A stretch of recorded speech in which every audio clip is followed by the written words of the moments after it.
India के शहर आगरा में मुगल एम्पायर के आर्किटेक्ट्स का एक ऐसा शाहकार मौजूद है जिसको आज पूरी दुनिया ताजमहल के नाम से पहचानती है। 42 एकड़ पर फैला दूर से ही चमकता हुआ ये मकबरा जहां अपने अंदर खूबसूरती के बागीचे सजाए हुए हैं, वहीं इसके ऊपर गम और उदासी के कई बादल अभी तक मंडला रहे हैं। लगभग 400 साल पहले बनाई जाने वाली ये खूबसूरत बिल्डिंग जहां अपने दौर की सबसे बड़ी और सबसे शानदार बिल्डिंग हुआ करती थी, वहीं आज इसको दुनिया का 7वां अजूबा भी माना जाता है। इस आलीशान स्ट्रक्चर को बनाने में 20,000 मजदूरों ने दिन रात खून पसीना बहाया, और वो भी 1 या 2 सालों तक नहीं बल्कि पूरे 22 सालों तक। अगर आज के दौर में इसकी कीमत का अंदाजा लगाया जाए तो संगे मरमर का ये अनमोल मकबरा हैरत अंगेज तौर पे $1 बिलियन यानी 7,500 करोड़ रुपयों से भी ज्यादा महंगा है, क्योंकि इस बिल्डिंग में मुगल आर्किटेक्ट्स ने अपने हुनर की कई ऐसी निशानियां छोड़ी थी जिनकी दुनिया के टॉप इंजीनियर्स भी आज तक तारीफ करते हैं। इस बिल्डिंग को ऐसे डिजाइन किया गया कि जब मेन गेट के पीछे से इसको देखा जाता है तो ये काफी बड़ी लगती है, लेकिन जैसे ही मेन गेट की तरफ बढ़ा जाता है तो ऑटोमेटिकली इसका साइज छोटा होता जाता है। दिमाग को चकरा देने वाली ये कोई पहली ट्रिक नहीं थी जो मुगल आर्किटेक्ट्स ने इस्तेमाल की हो। इसके गिर्द चारों मीनारों को बिल्कुल सीधा खड़ा नहीं किया गया, बल्कि ये मीनार बाहर की तरफ थोड़ा झुके हुए हैं, क्योंकि अगर इनको सीधा खड़ा किया जाता तो दूर से देखने पर ये अंदर की तरफ झुके हुए लगते, जैसा कि इन मस्जिदों में आप देख सकते हैं। इन मीनारों को बाहर की तरफ झुकाने का एक और रीजन भी था, और वो ये था कि खतरनाक अर्थक्वेक की सूरत में अगर ये मीनार गिरे भी तो ये बाहर की तरफ गिरकर ताजमहल पर एक आंच भी ना आने दे। लेकिन आखिर माजरा क्या था कि इसको बनाने वाले किसी सूरत में इस पर एक खराश भी बर्दाश्त नहीं कर सकते थे। ताजमहल के वो कौन कौन से राज थे जिनको 400 साल पहले छुपाने की कोशिश की गई थी, और जब उस दौर में कंक्रीट या स्टील ही नहीं हुआ करता था तो आखिर इस आलीशान मकबरे और इस पर मौजूद 40 मीटर ऊंचे डूम को कैसे बनाया गया, ये सब और इससे भी ज्यादा आप जान सकेंगे आज की इस स्पेशल वीडियो में। नाजरीन, ये मामला स्टार्ट हुआ था सन 1607 में, जब इंडिया और पाकिस्तान के इस खित्ते में मुगल एम्पायर का होल्ड हुआ करता था। इस दिन मुगल शहंशाह का सबसे छोटा बेटा शहाबुद्दीन मोहम्मद खुर्रम 15 साल का हो चुका था, और उसी की सेलिब्रेशन के लिए आगरा फोर्ट में एक आलीशान पार्टी रखी गई थी। खुर्रम मुगल शहंशाह को सबसे ज्यादा अजीज था, इसी वजह से इसके हर जन्मदिन पर इसको हीरे जवाहरात और सोने से तोला जाता था, यानी जितना वजन शहजादे खुर्रम का होता था उतना ही खजाना इसके नाम कर दिया जाता था। लेकिन इस जन्मदिन पर कुछ और भी खास होने वाला था। मुगल शहंशाह ने शहजादे खुर्रम की शादी अपने एक वकील की बेटी के साथ कर दी, जिसको मुमताज महल के नाम से जाना जाता है। मुमताज और खुर्रम को पहले दिन ही एक दूसरे से बेइंतहा मोहब्बत हो चुकी थी, और उस वक्त ये किसी को भी मालूम नहीं था कि इस मोहब्बत का बोलबाला हमेशा के लिए रहने वाला है। अगले 10 सालों तक शहजादे ने कई जंगें लड़ी और उनमें भरपूर कामयाबी भी हासिल की। इसी वजह से शहंशाह ने खुश होकर उनको शाहजहां के लक़ब से नवाजा, जिसका मतलब है दुनिया का बादशाह। शाहजहां की टोटल 6 बीवियां थीं जो आगरा फोर्ट के हरम में ही रहती थी। इन 6 में से शाहजहां सबसे ज्यादा मोहब्बत मुमताज से करते थे, और यही वजह थी कि उनका ज्यादातर वक्त मुमताज महल के साथ ही गुजरता था। वक्त तेजी से गुजरता जा रहा था, और 4 सालों के बाद यानी 1621 में मुगल शहंशाह अचानक चल बसे। शाहजहां जो पहले ही मुगल एम्पायर में खासा फेमस हो चुका था और जो शहंशाह का चहीता बेटा भी था, 1628 में यानी बाप की मौत के 7 सालों बाद उसने शहंशाह की गद्दी संभाल ली। पूरी मुगलिया सल्तनत अपने नए शहंशाह से बेहद खुश नजर आती थी। ये वो पीरियड था जब मुगल एम्पायर अपने पूरे उरूज पर थी, यानी पूरे इंडिया पाकिस्तान के साथ साथ अफगानिस्तान के भी कई हिस्सों में मुगलिया सल्तनत का राज हुआ करता था। सारे फैसले शाहजहां खुद करता था, जबकि मुमताज महल पीछे रहकर शाहजहां को मशवरे दिया करती थी। लेकिन किसी को भी इस बात का इल्म नहीं था कि ये खुशियां अनकरीब मातम में बदलने वाली हैं। गद्दी संभाले अभी एक ही साल गुजरा था कि एक बार फिर से मुगल एम्पायर को दुश्मनों का सामना करना पड़ा। अगले 2 साल जंग चलती रही और शाहजहां को इस जंग में भी भरपूर कामयाबी नसीब हुई।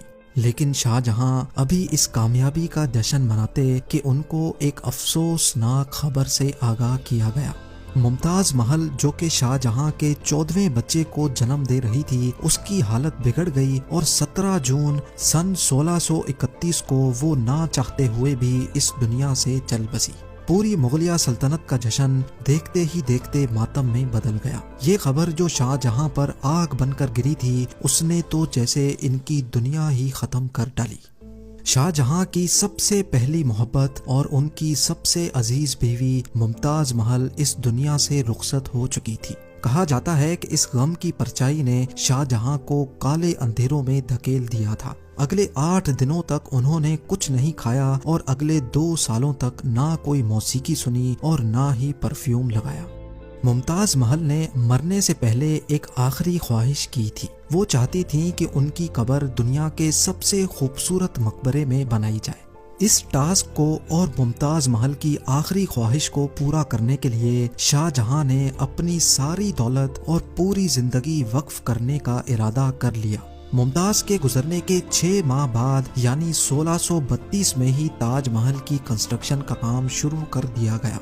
करीब 20,000 से भी ज्यादा मजदूर, पत्थर तराश और कारीगरों को पूरी सल्तनत से इकट्ठा किया गया। लश्करों के लश्कर शाहजहां के हुक्म पर आगरा बुलवा लिए गए थे। क्योंकि मुमताज की कब्र यमुना रिवर के बराबर में मौजूद थी, इसी वजह से इस जगह पर दुनिया की सबसे खूबसूरत बिल्डिंग बनाना काफी मुश्किल टास्क था। रिवर के किनारे जमीन काफी सॉफ्ट होती है और अगर यहाँ खुदाई का काम किया गया तो पानी का बहाव ताजमहल की फाउंडेशन को भी नुकसान पहुंचा सकता था।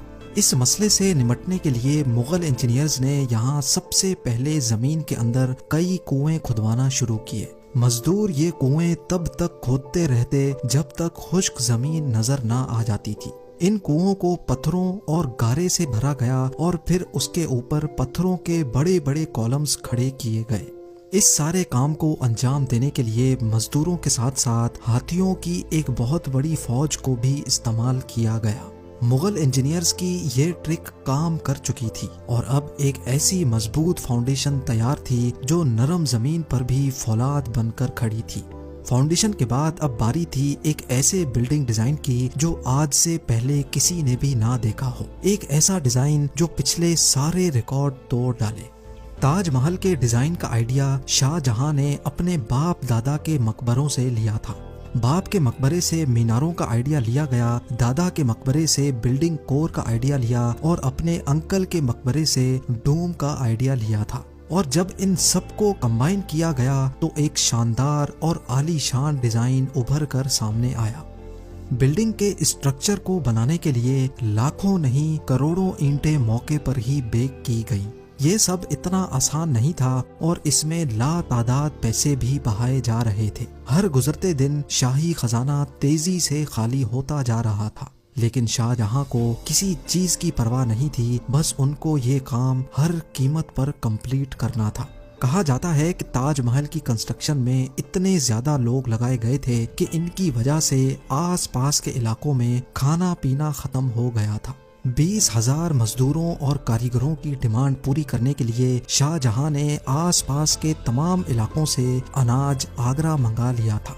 कई सालों की मेहनत के बाद बिल्डिंग का स्ट्रक्चर कंप्लीट हो चुका था और अब बारी थी इसको संगे मरमर से सजाने की। ये संगे मरमर आगरा से 400 किलोमीटर दूर राजस्थान से मंगाया जाना था, क्योंकि यहाँ का मकराना मार्बल आज तक दुनिया का फाइनेस्ट मार्बल माना जाता है। शाहजहां ने ताजमहल के लिए पूरा मकराना मार्बल रिजर्व कर लिया था, यानी जब तक ताजमहल की डिमांड पूरी नहीं हो पाएगी तब तक किसी को भी ये मार्बल खरीदने की इजाजत नहीं थी। 1000 हाथियों की मदद से हजारों टन वजनी मार्बल राजस्थान से आगरा मंगाया गया। ताजमहल का ये खूबसूरत डोम इतना बड़ा है कि इसका अंदाजा सिर्फ आंखों से देखकर ही लगाया जा सकता है। आजकल इस तरह के डोम बड़ी आसानी से स्टील स्ट्रक्चर पर बनाए जा सकते हैं, लेकिन 400 साल पहले 40 मीटर ऊंचे डोम को बनाने में उनके पास सिर्फ पत्थरों का ही सहारा था। इस डोम को बनाने में मुगल इंजीनियर्स ने जो स्ट्रेस कैलकुलेशन की थी, उसकी आज के इंजीनियर्स भी बहुत तारीफ करते हैं। ताजमहल की फिनिशिंग के लिए इसको पीट्रा डूरा या परचिनकारी से डेकोरेट किया जाना था। पीट्रा डूरा एक ऐसी कलाकारी को कहा जाता है जिसमें कीमती पत्थर को मार्बल के अंदर तराश कर लगाया जाता है। मार्बल को बड़ी महारत और बारीकी से कीमती पत्थर की शेप के हिसाब से तराशा जाता है और फिर उसमें पत्थर को ग्लू के जरिए चिपकाया जाता है। ताजमहल पर इस्तेमाल होने वाली ग्लू कोई आम ग्लू नहीं थी। काफी रिसर्च और लेबोरेटरी टेस्ट के बाद मालूम पड़ा कि ये ग्लू शीरा, लेमन जूस और संगमरमर पाउडर को मिलाकर बनाई जाती थी। वही सेम ग्लू आज भी ताजमहल की रेनोवेशन के लिए इस्तेमाल की जाती है। ताजमहल की खास बातों में एक बात यह भी है कि ये दिन में 4 मर्तबा अपने रंग बदलता है। सूरज निकलने से पहले ये बिल्कुल ब्लैक शेड देता है, सूरज निकलने के बाद ये लाइट येलो और पिंक शेड देता है, जबकि दोपहर के वक्त ताजमहल की खूबसूरती का नया रुख देखने को मिलता है। नीले आसमान पर जैसे मोती चमक रहा हो और सनसेट के वक्त ये पूरी बिल्डिंग गोल्डन कलर की दिखाई देती है। पूरे 22 सालों के बाद सन 1654 में ताजमहल की कंस्ट्रक्शन का काम मुकम्मल कर लिया गया। शाहजहां अपनी बेगम की याद में दुनिया का सबसे खूबसूरत मकबरा बनाने में कामयाब हो चुका था। शाहजहां ने इस आलीशान इमारत का नाम अपनी पसंदीदा बीवी की याद में ही रखा। मुमताज महल से इसका नाम ताजमहल रख दिया गया।